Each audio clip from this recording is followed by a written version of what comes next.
की आ, बोलो उच्ची आवाज ना, खाली है। हालेलुया। बेशक परमेश्वर को ते आ रहे हैं पर साडे जीवन दे विच कोई भी सामर्थ नहीं है। हालेलुया। वचन साडी बुद्ध नूं की कर दिंदा है, बोलदा है, सानू समझ दिंदा, ज्ञान दिंदा है, मत दिंदा है वचन। हालेलुया। कई बार असीं सोचदे असीं प्रार्थना ही करदे ते प्रार्थना दे जरिए शायद सब कुछ हो जाएगा।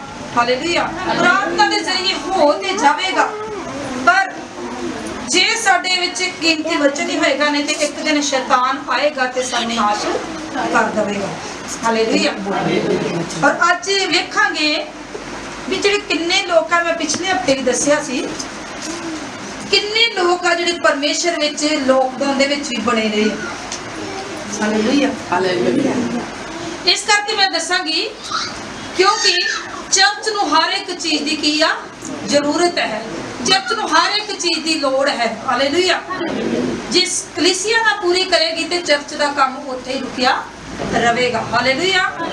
सानू परमेश्वर दे कामां विच वध तों वध परमेश्वर दी आराधना करन दी की आ जरूरत है। बीज बीजन दी की आ, अज बीज दा तुहानू दसांगे परमेश्वर सानू बीज जो बीज असीं बीजदे ते की परमेश्वर असीं ओहदियां की टहनियां पांदे ते की परमेश्वर सानू फल दिंदा है। सब कड्डांगे यूहन्ना दी अंजील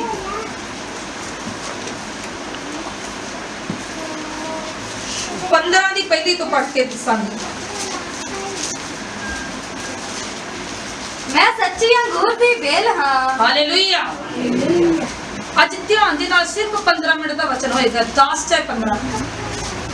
परमेश्वर दा वचन दसदा है मैं सच्ची अंगूर दी की हां, बेल हां, अते मेरा पिता बागवान है। साडा जेड़ा पिता है वो की है, बागवान है। हां, हर एक टहनी जेड़ी मेरे विच है और फल नहीं दिंदी और तो ला सुटदा है। हालेलुया। आज देख लो ध्यान दे नाल सुनना, परमेश्वर दा वचन दसदा है हर एक टहनी जेड़ी फल ना देवेगी ते परमेश्वर मेरा की करेगा, ओनू झाड़ के ला सुटेगा। हालेलुया। ਜਦੋਂ ਅਸੀਂ परमेश्वर ਦੇ ਵਿੱਚ कोई भी काम नहीं करांगे, आवांगे जरूर पर सिर्फ आउण जोगे ही होवांगे। आके ते की करांगे, मेरे उत्ते दासी चाहे दास प्रार्थना करदे ते मेरे काम की हो जाण, पूरे हो जाण। ते काम किद्दां पूरे होणगे कि हत्थ रखाउण नाल तुहाडे काम पूरे हो सकदे आ? नहीं। परमेश्वर कहंदा जेड़ी डाली फल ना देगी मेरा पिता ओनू की कर देवेगा, झाड़ के ला सुटेगा। हालेलुया। सानू परमेश्वर दे विच फल लियाउण दी की आ जरूरत है, परमेश्वर दे कम्मां दे विच इस्तेमाल होण दी जरूरत है, वध तो वध परमेश्वर दे कदमां च आउण दी जरूरत है, वध तो वध परमेश्वर दे वचन सुनण दी जरूरत है। और जे असीं परमेश्वर दा काम नहीं करांगे ते परमेश्वर फिर सानू की करेगा? हाँ सुनावांगे की कहेगा। अते हरेक जो फल दिंदी है उस नूं छांगदा है ताकि होर भी फल देवे। परमेश्वर कहंदा जेड़ी टहनी फल दिंदी है ते परमेश्वर ओनू छांगदा है ताकि होर भी फल दवे। हालेलुया। परमेश्वर फिर साडे अंग संग अपने दूतां नूं रखदा है और दूतां दी वाड़ लाई रखदा है और ताकि परमेश्वर कहता वो डैनी की करे, फल लेके आवे। हाँ, तुसी तो उस वचन करके जो मैं तुहानू कहा है साफ हो चुके। परमेश्वर कहता तुसी ते उस वचन करके जेड़ा मैं तुहानू कहा है तुसी साफ हो चुके हो। तुसी मेरे विच रहो ते मैं तुहाडे विच। हाँ, आपां की करना है? परमेश्वर कहता तुसी मेरे विच रहो ते मैं तुहाडे विच। हालेलुया। असीं परमेश्वर नू अपने जीवन दे विच कदी भी नहीं लेंदे। मेरे भैन भाइयों, प्रार्थना दास दी भी उदों काम करती है जदों साडे अंदर परमेश्वर होवेगा। हालेलुया। असीं परमेश्वर दे नाल प्यार करदे होवांगे। हालेलुया। नहीं ते दास दी भी प्रार्थना नहीं काम करेगी। असीं इस लाइन नूं फेर सुणावांगे। तुसी मेरे विच रहो ते मैं तुहाडे विच। परमेश्वर दा वचन दसदा तुसी मेरे विच रहो ते मैं तुहाडे विच। जिस प्रकार टहनी जे अंगूर दी बेल विच ना रहे, जिस प्रकार वो टहनी अंगूर दे बेल दे विच ना रवे, अपने आप फल नहीं दे वो सकती, कदी भी अपने आप फल नहीं दे सकदी। ऐसे प्रकार तुसी भी जे मेरे विच ना रहो फल नहीं नहीं दे सकते। हालेलुया। इस करके परमेश्वर का वचन दस रहा है, कहता ਜਦੋਂ ਤੁਸੀਂ ਮੇਰੇ ਵਿੱਚ ਨਾ ਰਹੋਗੇ ਤੇ ਕਦੀ ਵੀ ਫਲ ਨਹੀਂ ਦੇ ਸਕਦੇ। ਹਾਂ, अंगूर दी बेल मैं हां। परमेश्वर फिर दोबारा ਤੁਹਾਨੂੰ ਕਹਿ ਰਿਹਾ ਹੈ, ਅੰਗੂਰ ਦੀ ਬੇਲ ਮੈਂ ਹਾਂ, ਤੁਸੀਂ ਟਹਿਣੀਆਂ ਹੋ। ਤੁਸੀਂ ਮੇਰੀਆਂ ਟਹਿਣੀਆਂ ਹੋ। ਜੋ ਮੇਰੇ ਵਿੱਚ ਰਹਿੰਦਾ ਹੈ ਅਤੇ ਮੈਂ ਉਸ ਵਿੱਚ ਸੋਈ ਬਹੁਤਾ ਫਲ ਦਿੰਦਾ ਹੈ। ਕਹਿੰਦਾ ਜਿਹੜਾ ਮੇਰੇ ਵਿੱਚ ਰਵੇਗਾ ਸੋ ਮੈਂ ਉਹਨੂੰ ਹੀ ਬਹੁਤਾ ਫਲ ਦਵਾਂਗਾ। ਕਿੰਨੇ ਚਾਹੁੰਦੇ ਅਸੀਂ ਫਲ ਲਈਏ, ਕਿ ਅਸੀਂ ਅਮੀਰ ਹੋਈਏ, ਸਾਡੇ ਕੰਮ ਪੂਰੇ ਹੋਣ, ਸਾਡੇ ਕੋਈ ਬਿਮਾਰੀ ਨਾ ਹੋਵੇ? ਕਿੰਨੇ ਚਾਹੁੰਦੇ? ਉਹ ਤੁਹਾਡਾ ਹੱਥ ਕਿਉਂ ਥੱਲੇ? ਹਾਲੇਲੂਇਆ। ਤੇ ਫਿਰ ਤਾਂ ਸਾਨੂੰ ਕੀ ਕਰਨਾ ਪਵੇਗਾ? ਪਰਮੇਸ਼ਰ ਦੀ ਮਰਜ਼ੀ ਨੂੰ ਪੂਰਾ ਕਰਨਾ ਪਵੇਗਾ। ਪਰਮੇਸ਼ਰ ਦੀ ਮਰਜ਼ੀ ਔਖੀ ਨਹੀਂ ਹੈ, ਪਰਮੇਸ਼ਰ ਦੀ ਮਰਜ਼ੀ ਬਹੁਤ ਸੌਖੀ ਹੈ।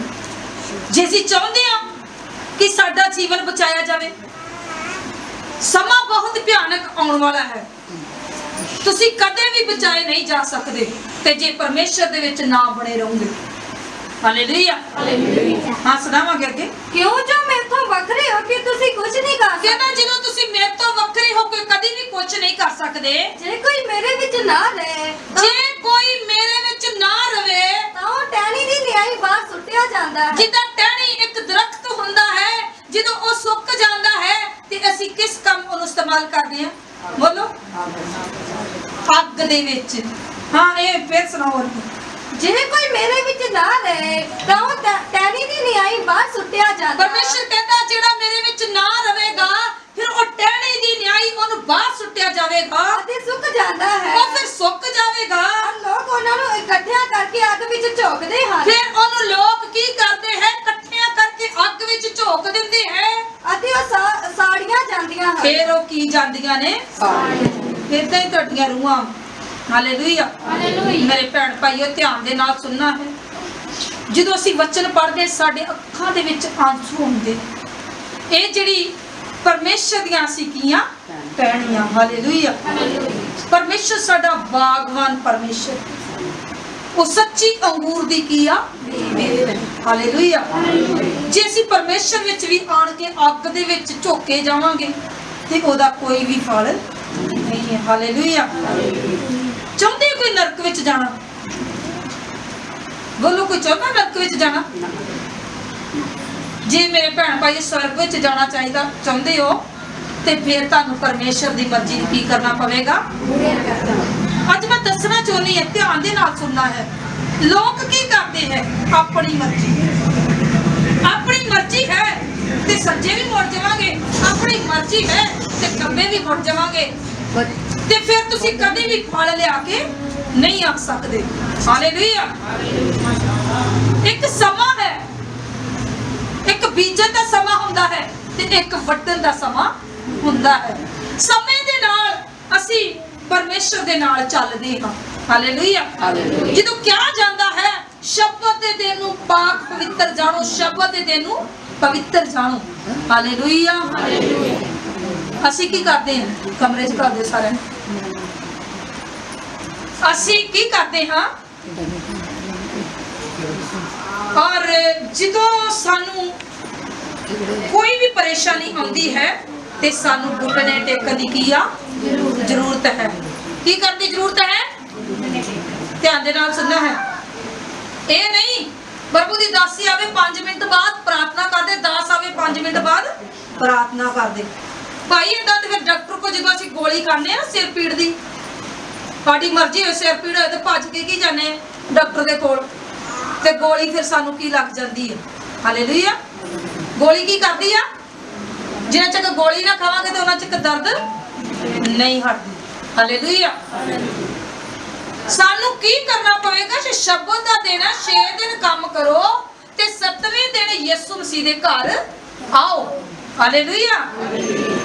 ਤੇ ਜੇ ਅਸੀਂ 6 ਦਿਨ ਤੇ ਆਪਣਾ ਕੋਈ ਵੀ ਕੰਮ ਨਹੀਂ ਕਰਨਾ, 6 ਦਿਨ ਤੇ ਪ੍ਰਾਰਥਨਾ ਕਰਾਉਣ ਵੀ ਆ ਜਾਣਾ ਤੇ 7ਵੇਂ ਦਿਨ ਚਰਚ ਦੇ ਵਿੱਚ ਹੋਣਾ ਹੀ ਨਹੀਂ। ਭਾਈ ਤੁਸੀਂ ਤੇ ਚੰਗਿਆਈ ਲੈਂਦੇ ਹੋ ਕੱਲੀ, ਪਰ ਪਰਮੇਸ਼ਰ ਦਾ ਹੁਕਮ ਹੈ, ਜਿੰਨਾ ਚਿਰ ਹੁਕਮ ਨਹੀਂ ਪੂਰਾ ਕਰਾਂਗੇ ਅਸੀਂ ਕਦੀ ਵੀ ਬਚਾਏ ਨਹੀਂ ਜਾ ਸਕਦੀ। ਹਾਲੇਲੂਇਆ। ਮੈਂ ਕਰ ਦੇਵਾਂਗੀ ਪ੍ਰਾਰਥਨਾ, ਮੈਨੂੰ ਕੋਈ ਚਿੰਤਾ ਨਹੀਂ, ਮੈਨੂੰ ਜਦੋਂ ਬੁਲਾਓਗੇ ਮੈਂ ਆ ਜਾਵਾਂਗੀ। ਪਰ ਜੇ ਤੁਹਾਨੂੰ ਆਰਾਮ ਨਹੀਂ ਆਵੇਗਾ ਤੇ ਤੁਹਾਡਾ ਇੱਕ ਦਿਨ ਮਨ ਟੁੱਟ ਜਾਵੇਗਾ। ਹਾਲੇਲੂਇਆ। ਤੁਸੀਂ 6 ਦਿਨਾਂ ਦੀ ਬਰਕਤ 7ਵੇਂ ਦਿਨ ਹੀ ਲੈਣੀ ਹੈ, ਇੱਕ ਦਿਨ ਹੀ ਲੈਣੀ ਹੈ। ਜੇ ਤੁਹਾਡੇ ਘਰ ਵਿੱਚ ਕੋਈ ਵੀ ਬਿਮਾਰੀ ਪਰੇਸ਼ਾਨੀ ਆਏਗੀ ਤੇ ਫਿਰ ਕੋਈ ਵੀ ਕਦੀ ਵੀ ਨਹੀਂ ਆਏਗੀ। ਹਾਲੇਲੂਇਆ। ਫਿਰ ਮੇਰਾ ਪਿਤਾ ਜਿਹੜੀਆਂ ਪਰੇਸ਼ਾਨੀਆਂ ਨੂੰ ਕੀ ਕਰੇਗਾ, ਦੂਰ ਕਰ ਦੇਵੇਗਾ। ਹਾਲੇਲੂਇਆ। ਅਸੀਂ ਬਾਰ-ਬਾਰ ਜਦੋਂ ਕੋਈ ਵੀ ਕੰਮ ਕਰਾਂਗੇ ਤੇ ਸਾਡਾ ਕਦੀ ਵੀ ਕੰਮ ਪੂਰਾ ਨਹੀਂ ਹੁੰਦਾ। ਹਾਲੇਲੂਇਆ। ਕਿੰਨਿਆਂ ਨੂੰ ਬੱਚਨ ਦੀ ਸਮਝ ਲੱਗੀ? ਹਾਲੇਲੂਇਆ।